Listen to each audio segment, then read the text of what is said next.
Olá a todos e sejam bem-vindos de volta para mais um episódio especial extra pequeno e rápido. Neste domingo, fomos às urnas para a Festa da Democracia. Sim, hoje falaremos de política. Está no ar mais um episódio de História Revista.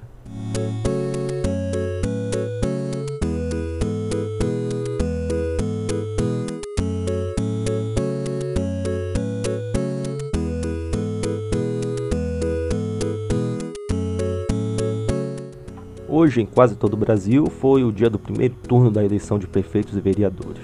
Aquela história toda que chamam de Festa da Democracia, como já foi falado. E aqui já aparece o primeiro personagem do dia. A palavra democracia, que vem de demos, que significa povo, e kratos, que significa força. O verdadeiro poder do povo. Essa tal democracia que fez alguns dos que estão aqui hoje chegarem ao poder e alguns usarem de outros meios. Muito disso pode ser entendido em certos títulos, como Civilization, do Sid Meier, que existe a figura do líder. E jogo a jogo, de acordo com a época, aparecem os nomes históricos como o Ramsés, Nabucodonosor, Napoleão, Gandhi, Nobunaga. E tem até um rei havaiano que se chamou Kamehameha. É sério, veja aí. Dinastia Kamehameha. Hoje em dia tem escolas com esse nome lá no Havaí. Outros jogos mais estratégicos que têm muito conteúdo político são o SimCity, Age of Empires, Cossacks, Política, as séries Total War, Fable e até certo ponto o Dynasty Warriors, lá no PlayStation 2.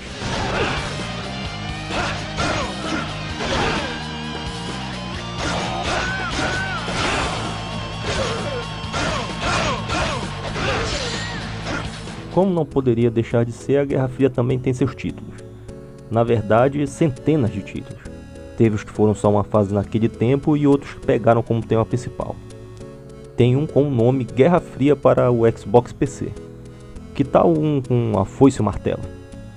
E a contagem nem pega os que são da Guerra do Vietnã. Quem fez um pouco de barulho foi a Konami com o jogo Green Beret. Aquele do soldado que invade uma base e vai resgatar reféns. Esse foi o nome quando lançaram no Japão. Quando foi para as Américas, o nome foi trocado para Rush and Attack, que é uma pegadinha com Russian Attack. Tudo para dar aquela alfinetada esperta no lado soviético. Ainda pela Konami tivemos capítulos do Metal Gear. No Solid 3, Portable Ops, Peace Walker e o vindouro Ground Zero são todos durante o conflito. Algumas figuras, como o presidente americano Lyndon Johnson ou o premier soviético Nikita Khrushchev, estão lá. E quem jogou lembra também daquele capítulo da série que o último chefe foi o presidente. Não vou falar qual é porque é spoiler, mas quem jogou sabe do que eu tô falando. Outro nome presente é um certo Dave Crockett, que falam toda hora. E veio também de um político lá do século XIX. Mas o título da Guerra Fria mais conhecido provavelmente é o primeiro Black Ops da série Call of Duty. A primeira fase é em Cuba e se trata do assassinato, entre aspas, do Fidel Castro. E no modo história tem a aparição do também presidente John Kennedy, e quando chega no modo zumbis e toda aquela operação, a gente descobre que o Kennedy, o Fidel Castro, o Richard Nixon e o secretário de defesa McNamara juntaram forças para combater a invasão dos mortos-vivos no Pentágono. For time and the world do not stand still. Change is the law of life. And those who look only to the past or the present are certain to miss the future. I said, are certain to miss the future. Coño, I missed that. Prime Minister Castro, this missile crisis was the last straw. We almost blew ourselves up. Now, we invited you here today... In good faith. In good faith. To sort this thing out. And why is he here? He lost. As I always say, forgive your enemies, but remember their names. Now, gentlemen, as I like to think, in the long history of the world, that there are only a few generations. Sounds like someone breaking in! It's just a storm, Dick. Sit down. Oh my God! It appears the Pentagon has been breached. Zombies. Gentlemen, at times like these, our capacity to retaliate must be, and has to be massive, to deter all forms of aggression. Gentlemen, lock and load. Viva la revolución! Any last words, Mr. President? Yes, Jack. Any superlative words of inspiration for our humble troops? Do not pray for easy lives, my friends. Pray to be stronger men. É claro que o pessoal de Cuba foi lá e reclamou disso, mas também eles devem ter achado muito bonito foi quando a SNK lançou o Guerrilla War, em 87. No Japão, o jogo se chama Guevara, e os jogadores controlavam Che Guevara e Fidel Castro na invasão de Cuba para derrubar o Fulgêncio Batista. Quando saiu do Japão, o jogo foi todo adaptado, afinal de contas, era um título que de certa forma simpatizava com o lado comunista. Então não ia dar certo. Foi quando decidiram mudar o nome para Guerrilla War. E hoje em dia o jogo japonês vale uma grana preta na mão dos colecionadores. Um outro jogo com John Kennedy que não podemos deixar passar em branco é o JFK Reloaded, em que é recriado seu assassinato. Na verdade, o objetivo do jogo não é necessariamente matar o presidente e a maior quantidade possível de pessoas ao redor, mas provar que a conclusão do caso é válida, que por sinal é uma história que não convenceu ninguém até hoje. O carro vem por uma rua, dobra à esquerda e depois que passa da árvore o jogador tem que dar 3 tiros, embora a munição seja infinita. Todos têm que ser dados no tempo certo e atingir os alvos conforme está na investigação. O primeiro acertou o chão, o segundo acertou Kennedy, o governador, no banco da frente do carro, e o terceiro foi na cabeça do presidente. Depois tem o CSI que passa o replay, aí tem a trajetória da bala, quem foi atingido, quem não foi atingido, onde foi que a bala parou. Uma análise completa é feita e, por fim, tem um sistema de pontuação que mostra o quanto se chegou perto do relato. Em 2004, quando o jogo foi lançado, a pontuação servia para um campeonato com o objetivo de provar que a conclusão é plausível. Aqui diz que Lee Harvey Oswald, o atirador, agiu sozinho e usou um rifle que não mata nem mosca.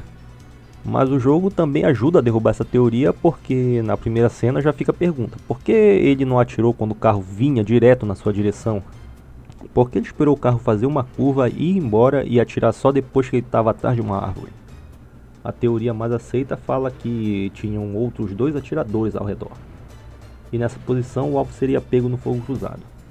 Essa história ainda vai muito longe, então se quiserem saber mais, vejam o filme JFK de 1991. Quanto ao jogo, ele pode ser baixado de graça no link aí na descrição. Что вы провалились?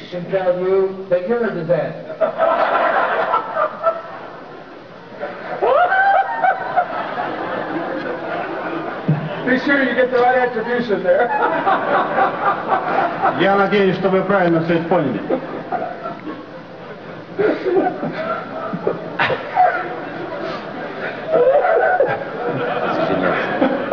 Bill Clinton foi outro muito querido durante sua gestão.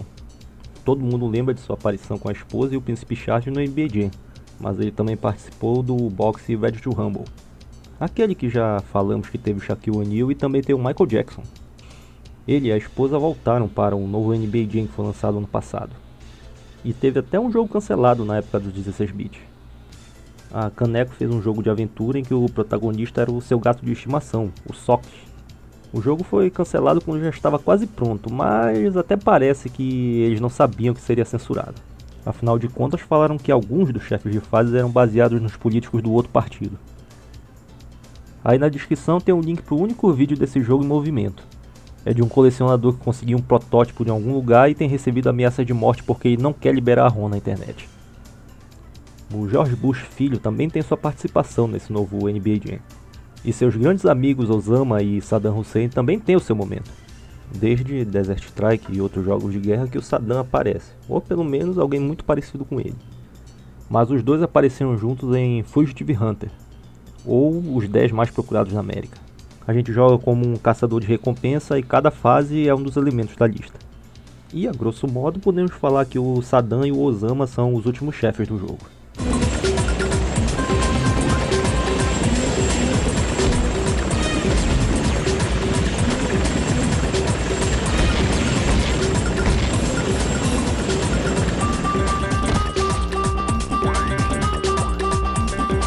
E por último, é claro que o Obama já foi usado. Ele também veio para o NBA Jam novo e apareceu no Mercenaries 2 como personagem. E apareceu também no final de alguns jogos de esporte recebendo os atletas na Casa Branca. Mas a participação mais marcante de verdade foi comprando espaço de propaganda também nos jogos da Electronic Arts. Se o jogador estiver online, a propaganda vai ser rotativa. Aí, volta e meia, vai aparecer a cara do Obama lá pedindo seu voto. Isso aconteceu em 2008 e provavelmente está acontecendo agora de novo. E se isso não for bastante, ele também já apareceu comprando jogo de videogame para as filhas. E este foi o resumo de políticos e jogos que podem ser encontrados por aí. Seria bom falar de algum brasileiro por aqui, mas então o papo seria sobre proibição de jogos antigos ou a questão dos impostos. Mas como os jogos são para nossa diversão, vamos acabar hoje com música e dança. Esse episódio já está maior que um discurso do Fidel Castro, então ele vai acabar aqui. Abraços a todos e até a próxima.